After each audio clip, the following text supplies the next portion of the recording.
Hello, everyone, and welcome. Thank you for joining us today. I'm Laura Beth Ezel from Utility Dive Studio ID, and I will moderate today's webinar, Utility Climate Resilience, Future-Proof Your Capital Investment Strategy.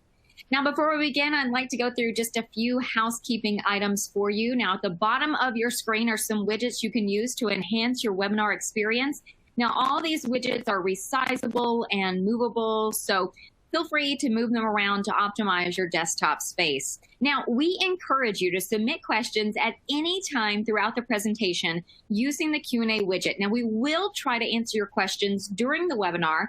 However, if we run out of time to answer your question fully, it will be answered later via email. So please know that we do capture all your questions, and you're welcome to just go ahead and submit those as you think of them during the presentation.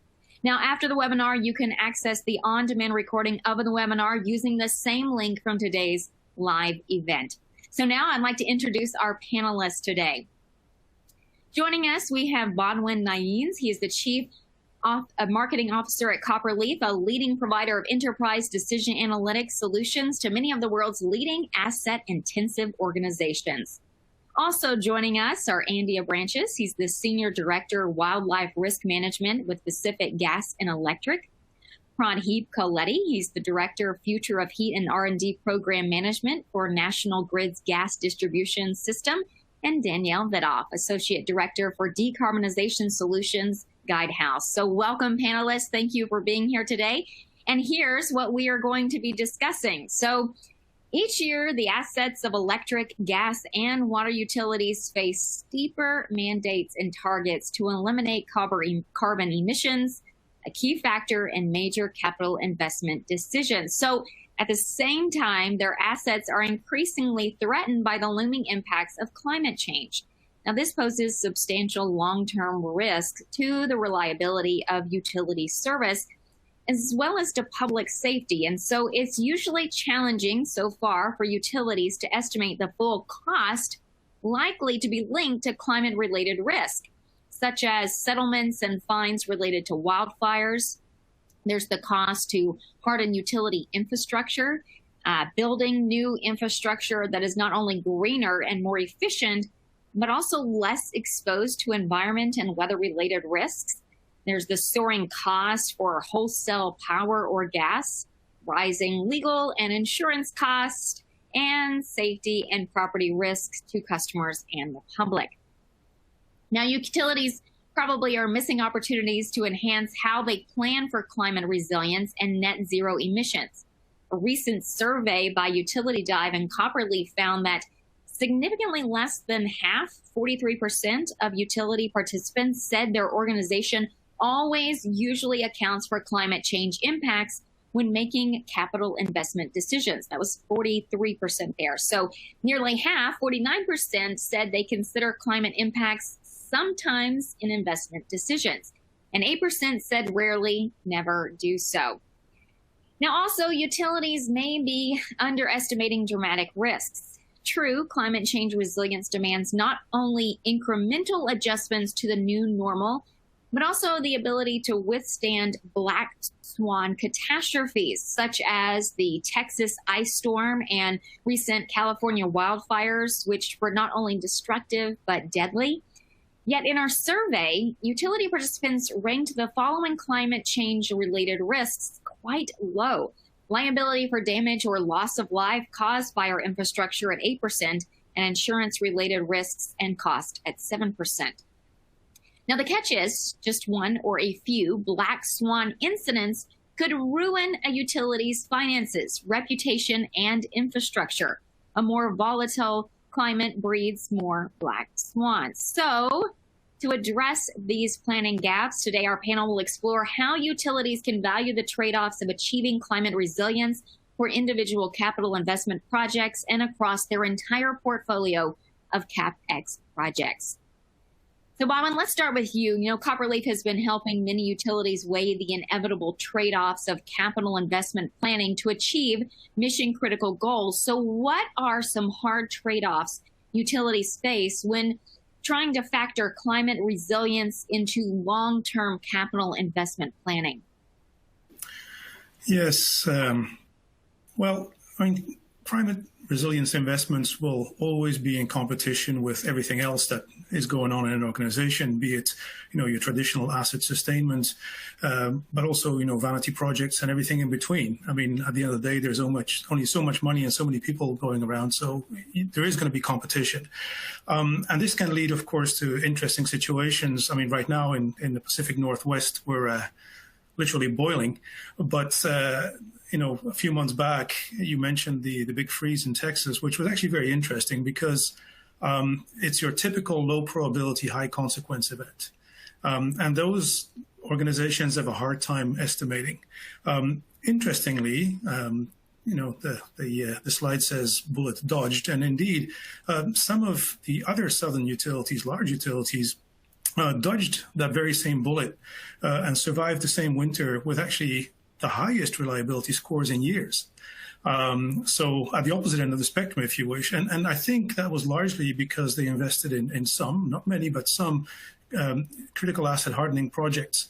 And the question, of course, is, well, how did they identify those projects and put the money where it really mattered? And it often is tied into shifting from relatively subjective and qualitative assessments of risk to something which is more quantitative. So in other words, you're putting numbers to the whole issue.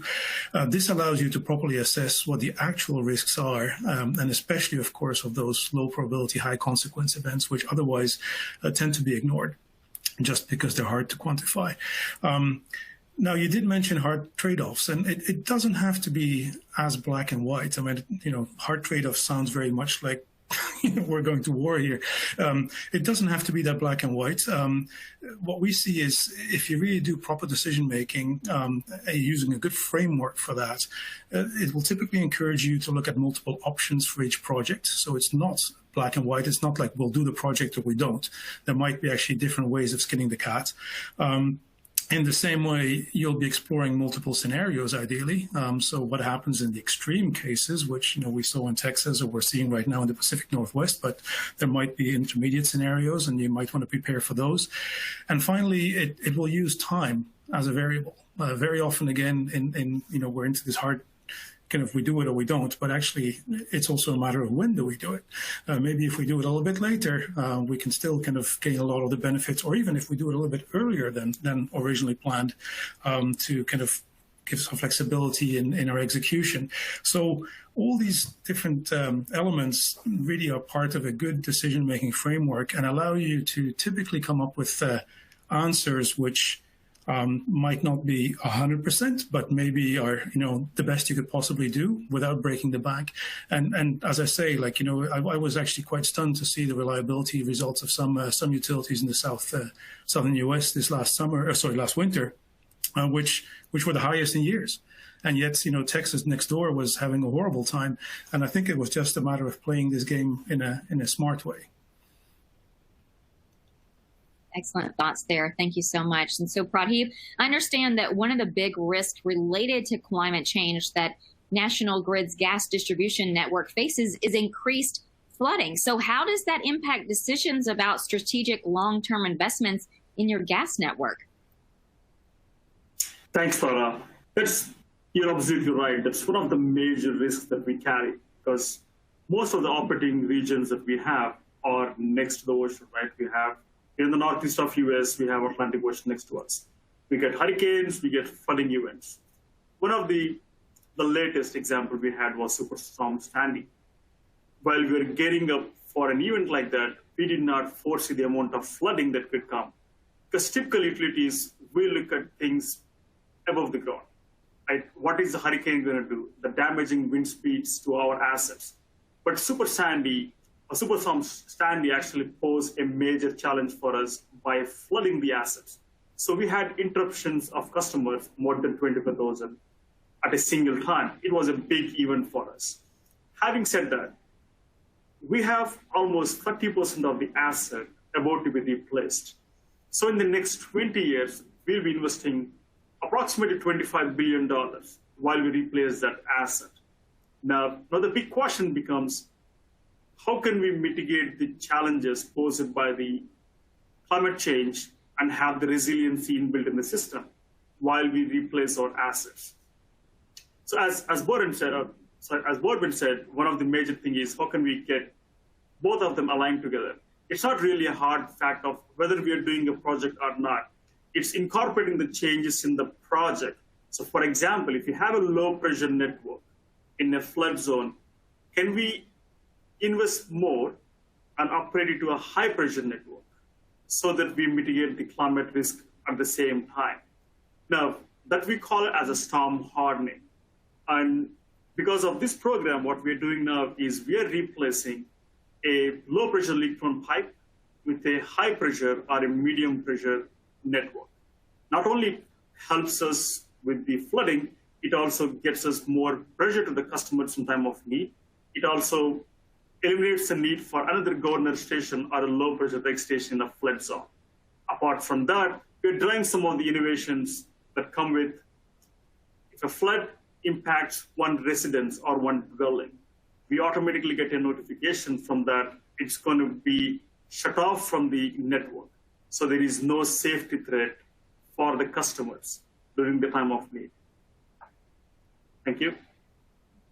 Excellent. Thank you. And that's interesting how a natural disaster can drive innovation there. So thank you for sharing those thoughts.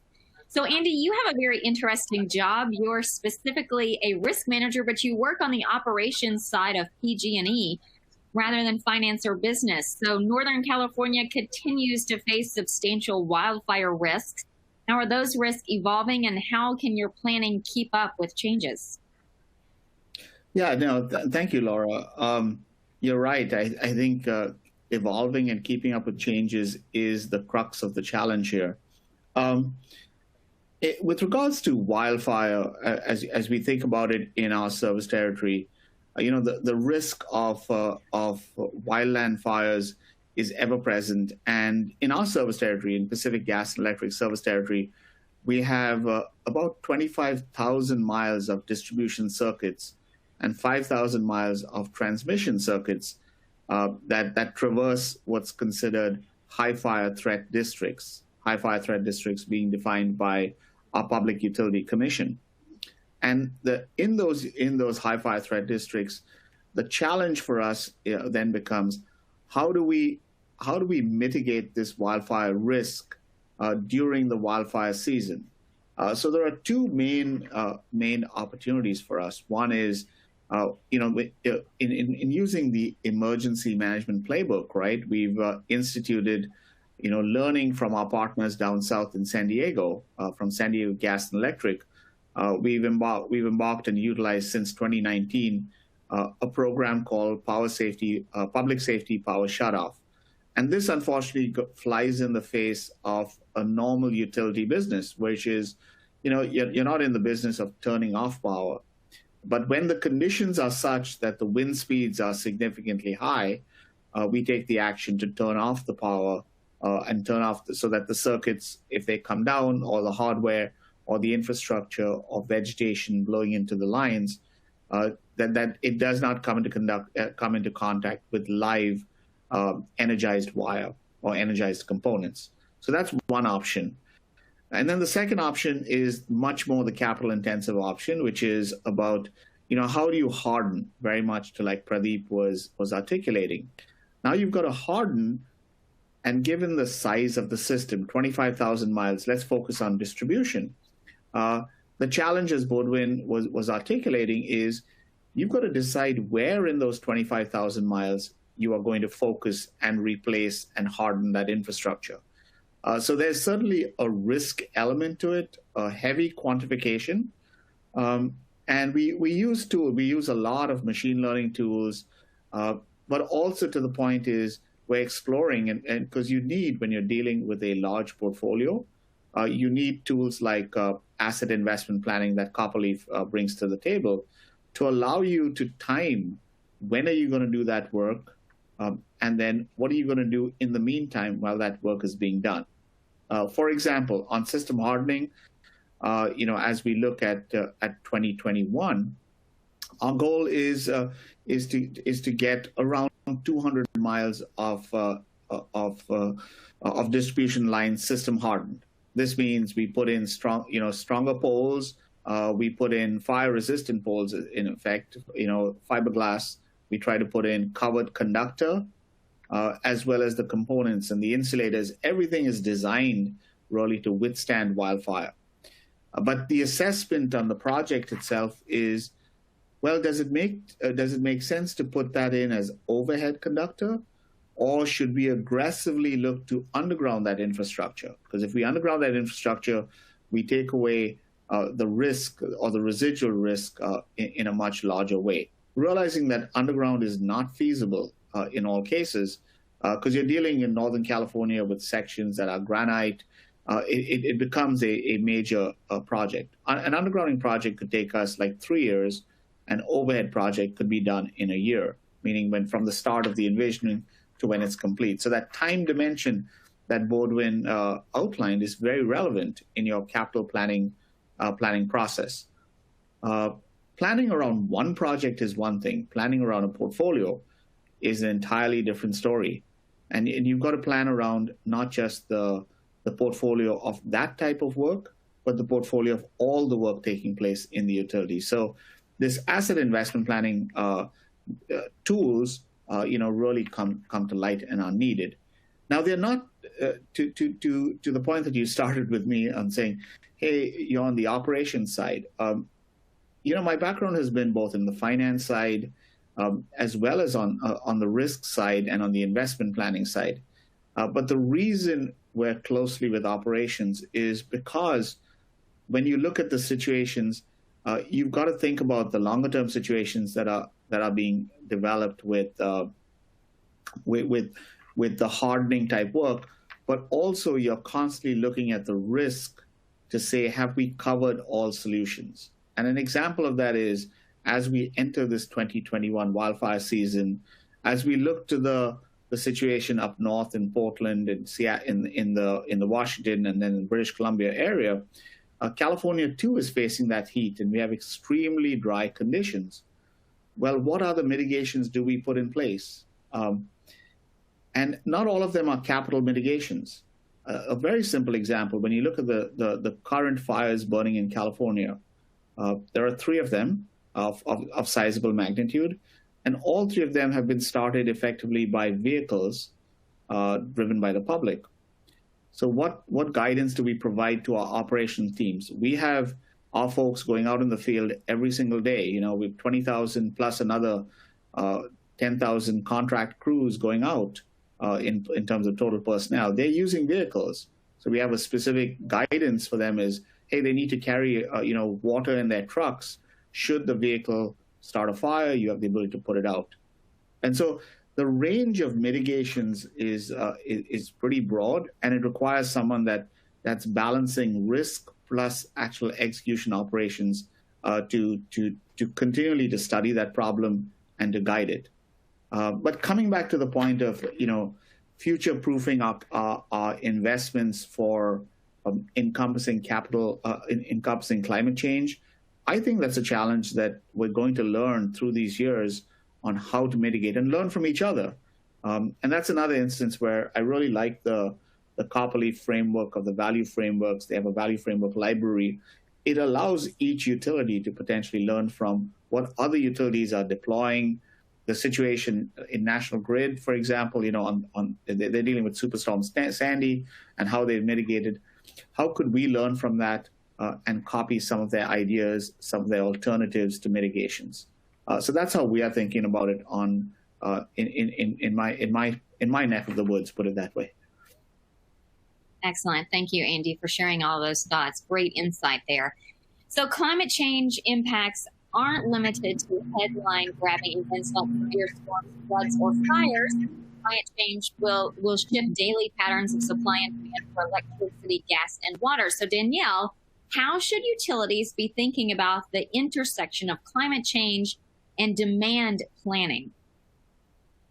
Yeah, absolutely. A great question to explore a little bit deeper. And I'll start off by just saying, as we think about demand planning, demand is it's critical to be thinking about demand in those daily patterns and the changes in annual expectations. But demand planners are also very concerned about those high impact events, right? That's what the peak considerations really need to be looking at. When we look at demand planning, we're really looking at the fact that, demand planning has always been a projection towards the future, trying to understand what might happen, what it could look like in the future, but it has been grounded in historics. So utility planners were able to use things like historic weather data to kind of predict what are things going to look like in the future. And the key dimensions by which demand was really considered is things like, how many new people are we going to see in our territory, right? What are the new types of businesses that are going to pop up? How fast are things going to grow? What are the types and distributions of the power or gas needs in those for those new customers? What we're seeing today is demand planning changing along two dimensions. The first is the one of resilience, right?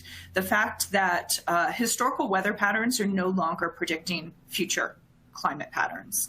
And I get this question all the time from demand planners at utilities, right? The weather guy can't tell me what tomorrow looks like, so why should I be, listening to the climate scientists and what can they tell me that the weather guy can't?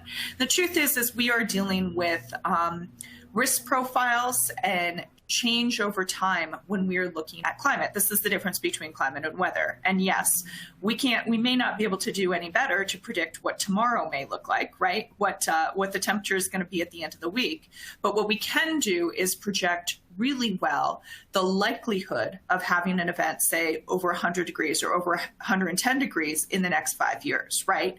And so that's where utilities need to start getting really comfortable and kind of make friends with climate scientists to start to inform what does that mean for my demand, right? Because having more events, having more days where it gets, say, over 100 degrees, over 110 degrees, and doesn't cool down between them is going to have significant impact for a utility's demand planning. The other dimension of demand planning that's changing is the mitigation side, right? So, we talk about resilience, we talk about climate change in that even if we didn't emit any more greenhouse gases today, we still would see impacts from climate change from what has already occurred. But we're also in the process of mitigating climate change, and utilities are in the center of this, right? And so things are occurring on the mitigation side, such as electrification, that are also changing the way demand is going to look in the future. So not only are demand planners in the middle of trying to understand, what's the weather going to be, what's the climate going to be, what's the risk associated with that, but also how many new electric vehicles are going to come online, how much electrification is going to occur in those buildings that I serve, what does that mean for my natural gas load, for my electric load, and all of those things are important for utilities to be thinking about in the future. What this means for demand planners is that they need to be working more in a space of scenario planning. And when we're working with those utilities, it's really thinking about what could those scenarios be, what are the likelihood of those occurring, and what are the signposts that I need to watch to see which scenario are we heading towards. Great thoughts there, Danielle. Thank you for that. So Andy, at PG&E, how are changing demand or load patterns affecting the degradation of your infrastructure, and how can you keep pace with that to maintain reliability and safety? I think Danielle talked about it actually really well, is the scenario planning aspect of it.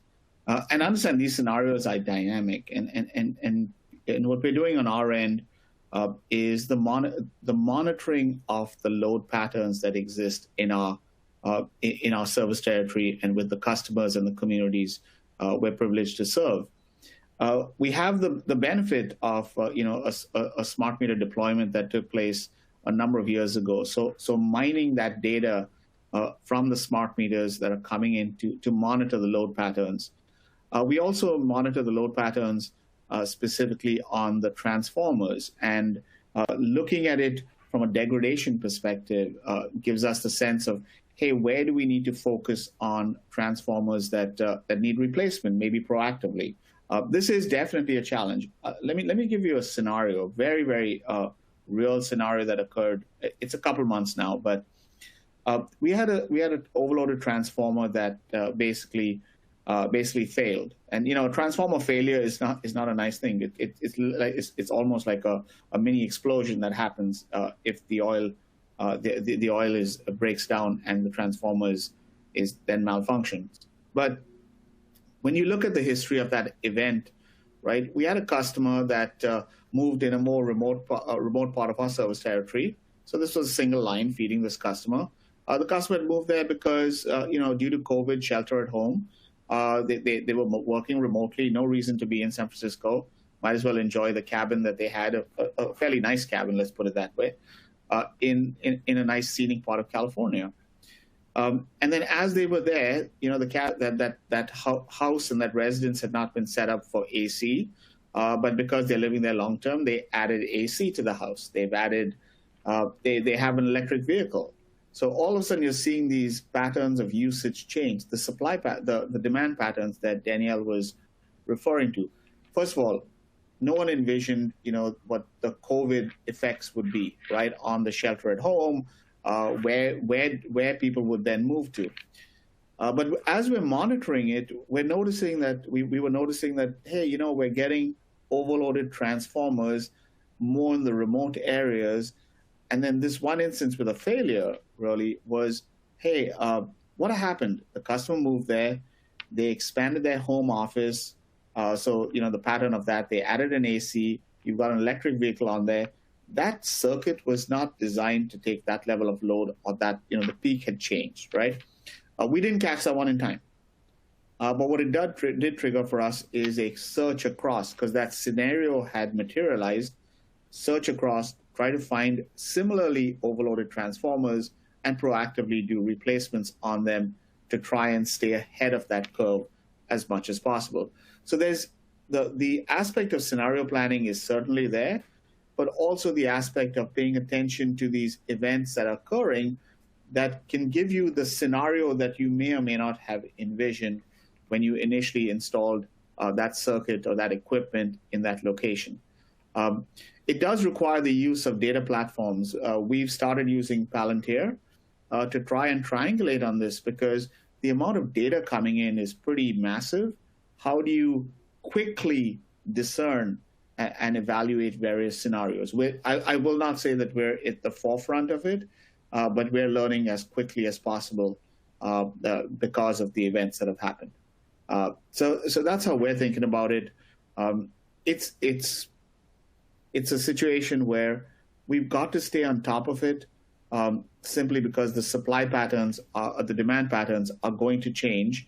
And unfortunately, I think the supply patterns are also impacted in a similar way. So the supply patterns are dynamic for us as well. In California, we're phasing out of nuclear. So, that's going to put a different level of dimension on the supply side of the equation as well, involving the ISO, the California Independent System Operator. Great. Thank you so much, Andy, for taking that question on there. And, let's shift to making climate resilience projects happen. So, Hanwin, all utility capital investment projects need to be approved by finance, top executives, regulators, and other authorities. So how can planners help decision makers see the big picture of climate risk and also the cumulative value of a strategic portfolio of projects executed in sequence? Well, the word risk is in there again. So, back to quantification, obviously very key. And there's one extra step which more and more we're starting to see is, move from quantification to literal monetization. So in other words, we're actually starting to express everything in dollars. And there's good reason for that, of course, and that is especially the finance community talks dollars. So if I can go to the finance community and say, okay, well, I need so many dollars to mitigate so many dollars of risk, it either makes sense or it doesn't, but it becomes very simple for the finance community to understand that. So monetization is something that we're seeing more and more. The other factor, and Andy mentioned it too, is time. There is a cost to not doing things, of course, right? Like things get worse and worse in a way. And this has been true forever in asset intensive industries, where if you don't look after your assets, obviously they degrade over time. you're going to be facing a bigger mountain in the future, or, as some of our customers call it, a tsunami basically of investments that you'll have to deal with. And the bigger the tsunami, the worse it gets. You could argue that climate risk comes on top of that, because very often what it does is it accelerates the degradation of your assets, or it accelerates the rate at which you need to replace or harden your assets. So it becomes it's kind of one of those classic challenges of how do you eat an elephant, right? Like, you need to get over this, but, well, obviously one step at a time. The question is how to plan that properly. This is important for regulators and ratepayers for sure. They want to see a long-term plan with no surprises, which effectively is becoming harder and harder to do. So you do need that long-term view. You need to play out the different scenarios, as both Danielle and Andy were saying, and out of that comes a monetized plan that tells you exactly, this is where I need to invest to avoid these accumulating risks that I'm seeing. Now, Danielle also mentioned something else, which is that, climate change remains somewhat unpredictable, and certainly in the short term it is. Like, there's these spikes that we all see, which also means that whatever your plan is, even if it's the most beautiful and kind of 10-year plan that you just put together and it addresses everything that you see coming, changing circumstances might still derail that plan. So in other words, you need to be able to rebalance that portfolio of projects very much like you would rebalance, a financial portfolio if the stock market starts moving. So the same thing applies in our world. And for that, of course, you need to be able to very quickly react and reoptimize your portfolio, adjust it basically to the new circumstances. Now, that sounds very simple. I mean, conceptually, everybody understands that. But it's actually very hard to do because there's a lot of moving parts. And in particular, it means that every single one of the business cases that you developed to actually justify those projects that you're doing, those business cases have to be dynamic, as in they have to be time sensitive. If I'm going to move them around, I have to immediately understand, what am I doing to my risk profile? What am I doing to my costs? Do I have the resources to actually do that? So it's a massive game of moving parts, which is one of the reasons why, indeed, organizations are starting to move to dedicated platforms, asset investment planning platform, because of the amount of moving parts that you have to kind of manage, which essentially is impossible to do in spreadsheets. You need to get to something dedicated. Right. Thank you for that. And so I want to pull back a bit and see an even bigger picture here. As utilities work to mitigate the source of climate change by decreasing or eliminating carbon emissions from the electric power supply, they'll have to make big changes to their infrastructure. All of this greener infrastructure must also be resilient to the impacts of climate change. So how this really unfolds will be pretty dynamic. So Radhip, I understand National Grid is planning to incorporate green hydrogen into your future system. So that's quite a collection of big moving parts. So how can you plan to align climate change mitigation goals and climate resilience goals? That's a very good one, actually, because it's one of the most challenging aspects now. So we made a commitment of net zero by 2050. And of all the engineering problems that we solved on the investments, this is the biggest one. It's complicated, right? We don't know as of today how the customer stream is going to change. We have electrification happening. We do have significant district heating coming up online. We have some storage. We have wind turbines built offshore as well as onshore, which is going to give us green hydrogen. So in the mix, the next big question comes, how are we going to keep pace with that and still optimize our investments?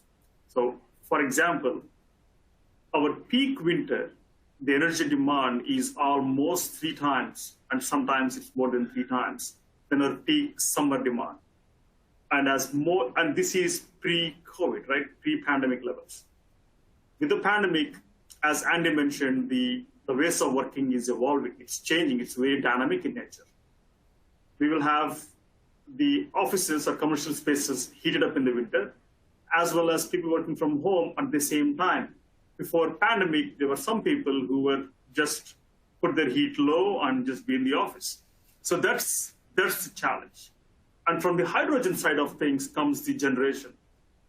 Right now, in few of our operating companies, 65% of the electricity is generated by by natural gas. Now, as we start injecting hydrogen, how are the turbines going to take that loading? And as we all know, the energy content of hydrogen is almost 1/3 that of natural gas. That also comes into the mix. And as Daniela mentioned, the demand and supply is changing significantly. It's evolving. The previous thought process of, hey, let's plan a project, let's get there in, say, year 3 or year 4, is challenging us. It's no longer the case because things are evolving. Things are evolving at a much dynamic pace than what it was. So when we actually come to the decision of having the hydrogen facilities, as we know, it has to be very closer to injection. So how can we cite that? Keeping the changing climate region, right? As of now, it could not have a flooding threat, but in the future, it might have a flooding threat.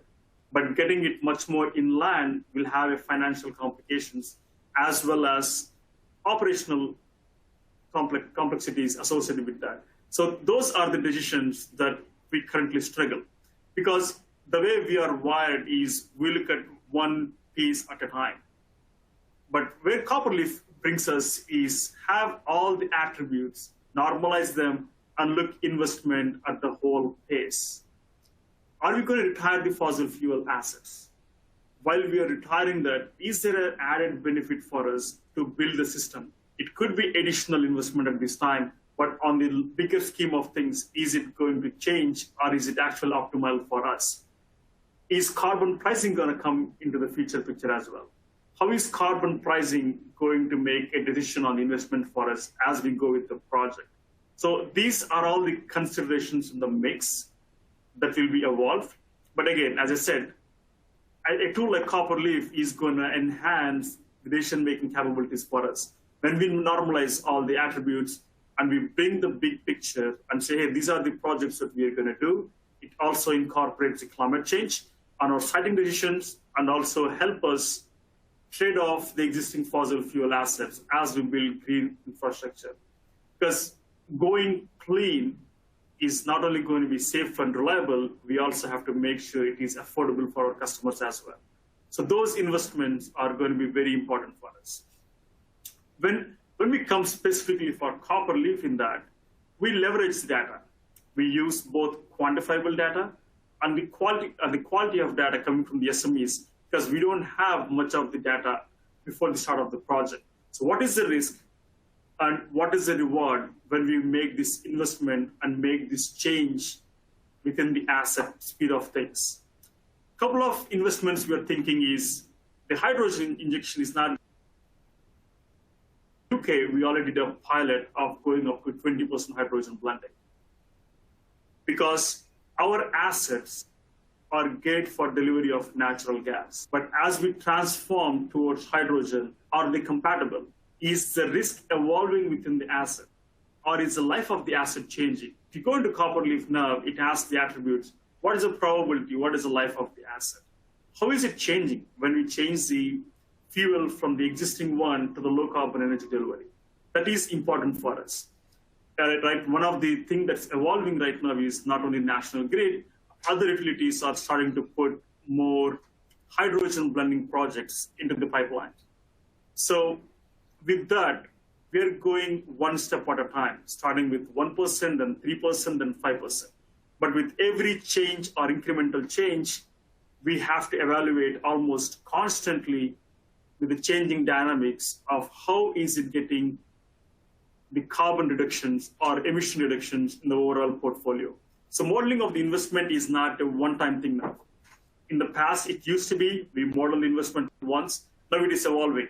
Investment that could be great a few months ago, if not weeks, is probably going to be changed to accommodate the new ways of green infrastructure, because we are all learning.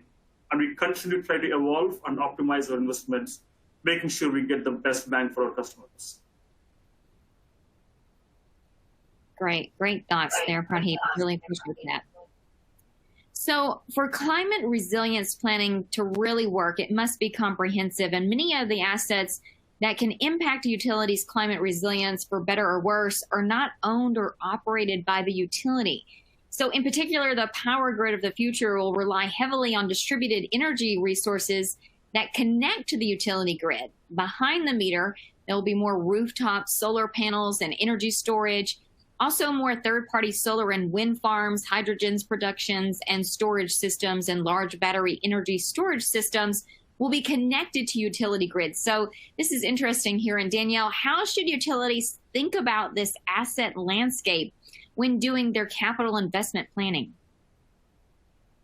Yeah, absolutely. It's a great question, and one that utilities across the country are already grappling with. I think we go back to scenario analysis again and again when we think about these questions of the future, right? Utilities really need to get their hands around not just what is happening in their territory, but what is likely to happen in their territory, and what are the possible outcomes of those trends.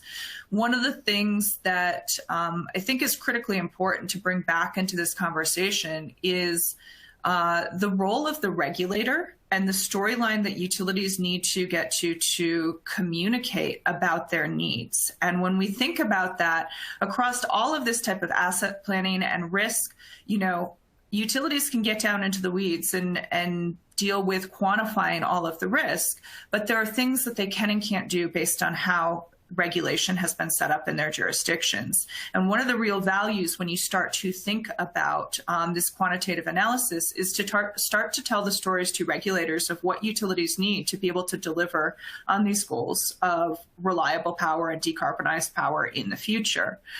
So one of the things that we kind of look at and really work with utilities on is that, they have to start from a comprehensive view, even if it's not within their control, right? Those assets need to be in their planning. They need to be under consideration.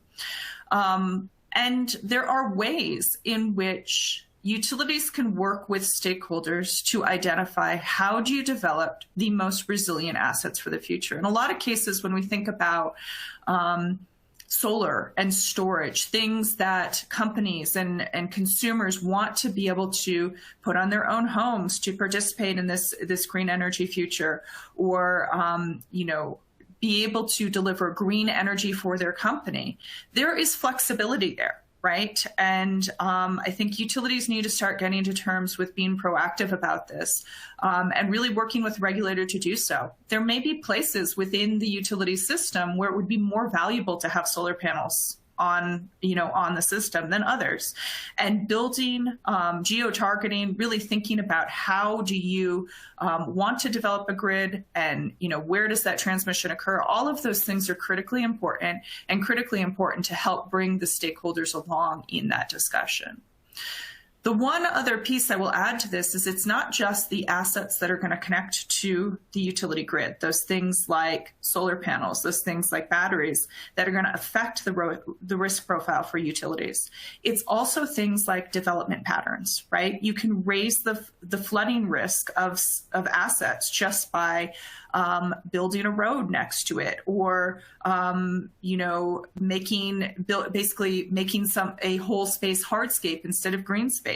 So it is really critically important that utilities are not just thinking about this risk profile from the perspective of what is going to connect to the energy system, but what is the landscape, what is the profile of the territory that they're working with. And this means that they're not only required to work with consumers and those that are connecting to the grid, but also people like urban planners and cities and municipalities in terms of building a resilient infrastructure that is going to support everyone and be productive for that utility as well in terms of keeping the power on. Danielle, thank you for those thoughts there, and very interesting. So throughout this panel discussion, we've been talking a lot about strategy for climate resilience at a fairly high level, but that strategy has to be broken down into projects and tactics. And so, Bodwin, how can a utility effectively translate broad corporate objectives and policy mandates down to what happens in a few years with substation number 14? Okay, well, I have to confess I haven't visited substation 14 in a few years now, so I'm gonna talk about this a bit more theoretically. But we're really talking about the fabled alignment, that is mentioned in ISO 55000 or the old line of sight concept of PAS 55, which effectively is all about, how do I kind of connect the shop floor up with the boardroom, right? And I think that's what you're asking is like, we have these high level objectives or strategies basically, and how does that translate down into something more tangible and ideally into something more measurable maybe and granular, of course, at the shop floor level. And that's important because, of course, we can only manage what we can measure.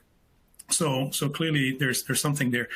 So the practical implementation, of course, in a traditional world is you think of KPIs or level of service that have been set in place as kind of metrics that we're driving towards.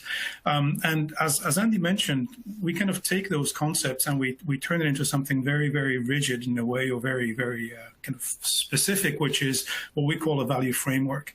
And there, what we do is we try to really kind of express in a like this whole hierarchy, all the way from strategy down to the very specific metrics in a very clear and a very transparent way that people can then start using a little bit like a menu nearly as to, okay, well, I'm going to do this particular project.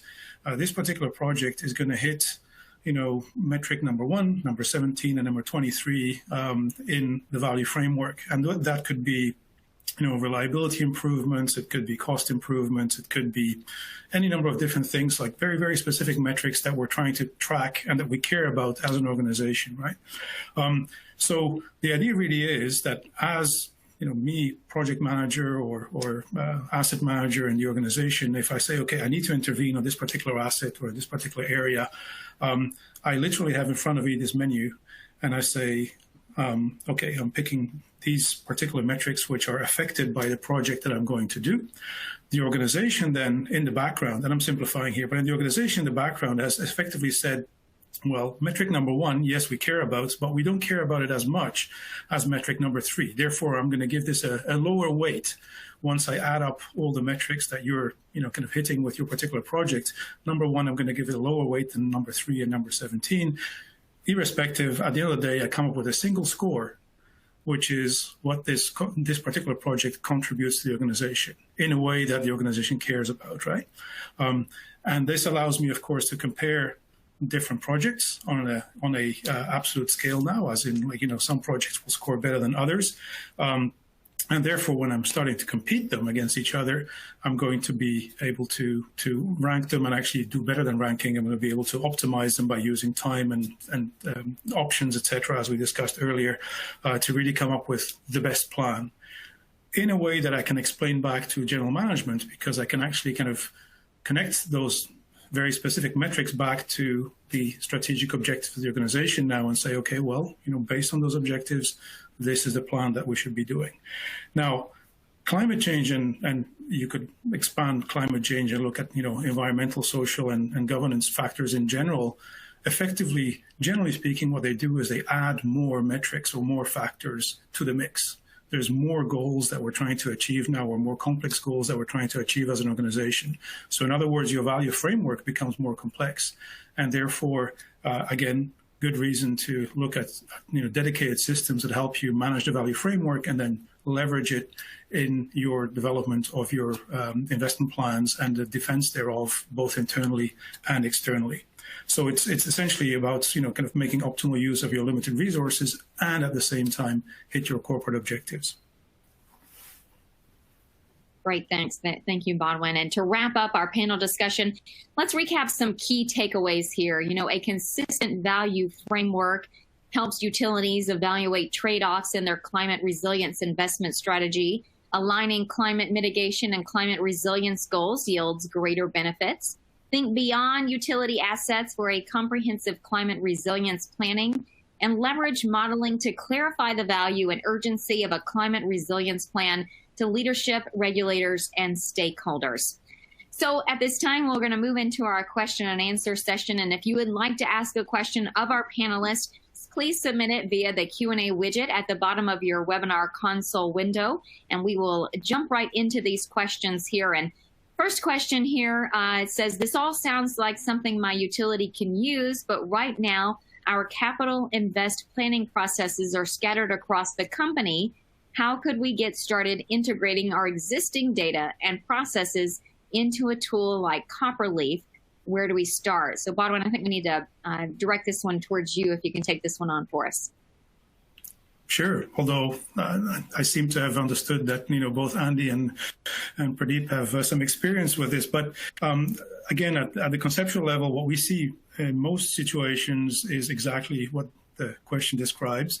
And by extension, the answer, generally speaking, is start relatively small and start somewhere focused. So in other words, pick one department, maybe a geographic area in your distribution network or a line of business that you have, which maybe is the most advanced in the sense that they have thought this through and they're therefore ready for it. And try to book an early success, of course, right? Like try to kind of really make it work there in such a way that it gains a bit of visibility internally, and of course that it actually shows its merits.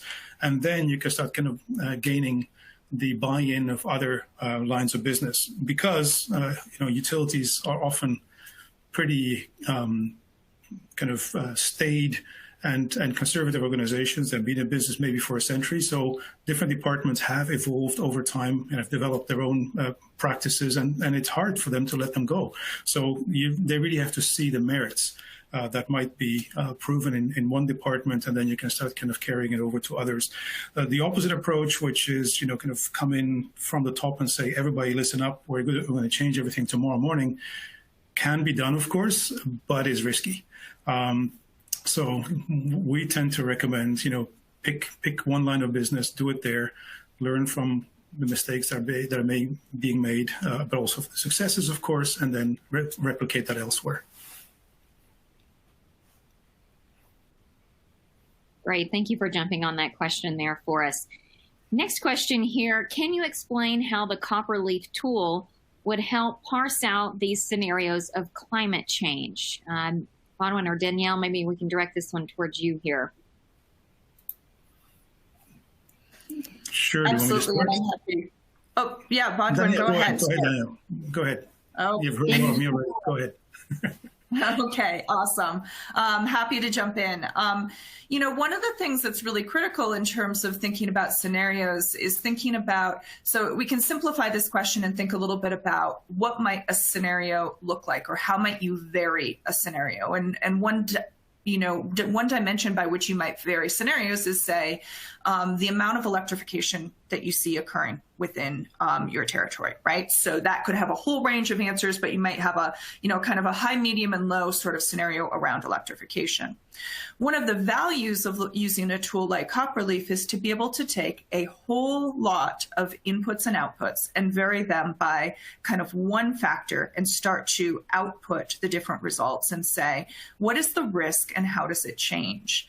That's the type of information that really is important for business planning. And the way that you start to get at that is these kind of very specific questions that start to tie down to one specific factor that you change, but you have hundreds and hundreds of inputs that you have to manage around that. And that's the real value of looking at a platform like Copperleaf.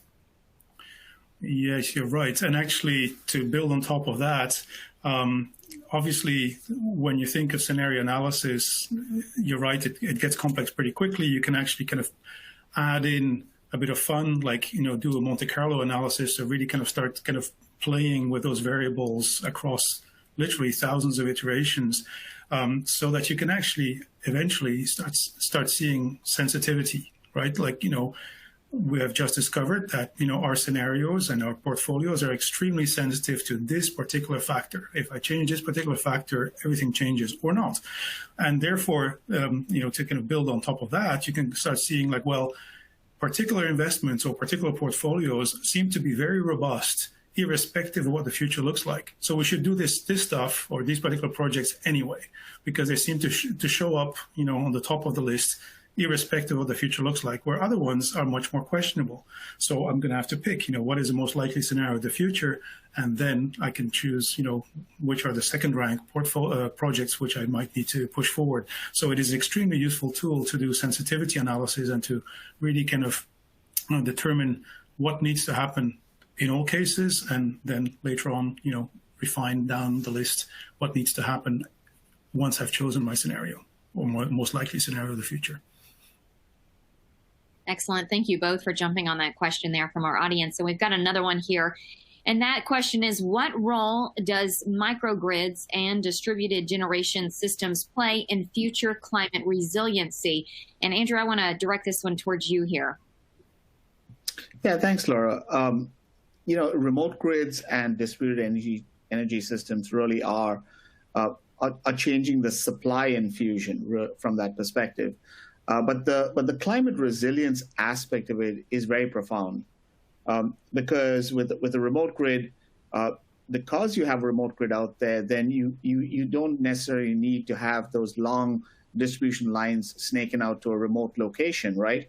And it's those long distribution lines that pose wildfire type risks or other failure type risks from a reliability perspective. And so as we consider, right, let's take the example I was providing around system hardening. We are doing system hardening really at the urban wildland interface, kind of where people have built houses right at that interface in relatively remote areas. I don't want to say completely remote areas, but relatively remote areas. So there are smaller populations and smaller densities. And in those cases, a remote grid works really well.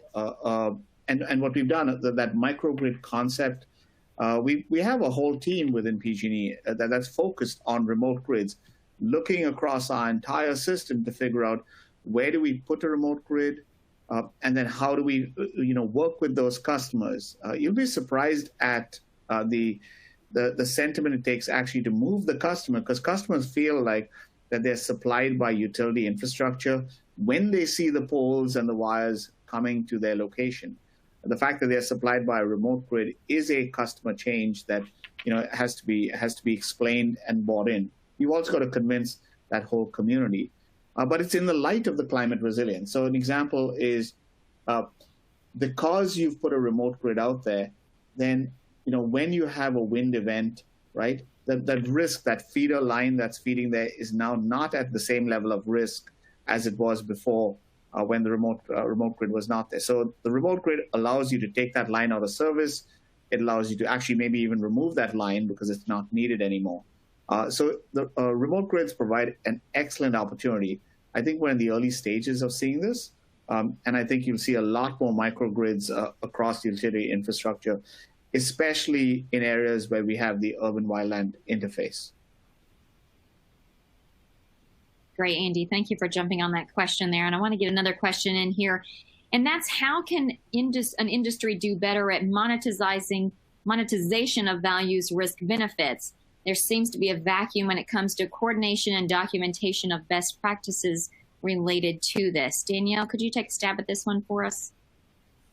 Yeah, absolutely. And I think there's a couple of reasons why there is such a vacuum around kind of best practices here. Obviously, it's new and people are trying to kind of grapple and pull together the best practices with the thoughts for their business. But I will also say utilities are no different than any business here. No business wants to expose more risk to the public unless they are forced to, right? So the real opportunity here in terms of starting to get more of this conversation at the table comes down to industry organizations and potentially even regulators to start to be providing some framework by which utilities can start to respond to this discussion. I will say there's probably a lot more utilities doing work around this and exploring this than are publicly disclosing it at this time. And truth be told, that's happening across the business community, trying to get their hands around this idea of climate risk. One of the things that we're doing is looking to other industries and starting to look at what are their profiles for valuing risk and benefits. And for example, one of those that comes to mind a lot is insurance and reinsurance, in terms of setting some frameworks that are valuable to consider in terms of risk, because that's literally what they have been doing, that their whole business model is built on. And they are a little bit further ahead than a lot of the other industries in terms of valuing this climate risk. So I would say there's a lot of opportunity, but it is going to probably need some sort of industry framework to get there. Excellent. Thank you all so much for taking on those questions from our audience. And we did have some more, but just know that we will follow up later via email if we were not able to answer your questions. So I'd like to thank our panelists for sharing their insights and also our audience for joining us today. As a reminder, today's webinar will be available on demand and a link will be sent to you via email. So thank you again and have a great day, everyone.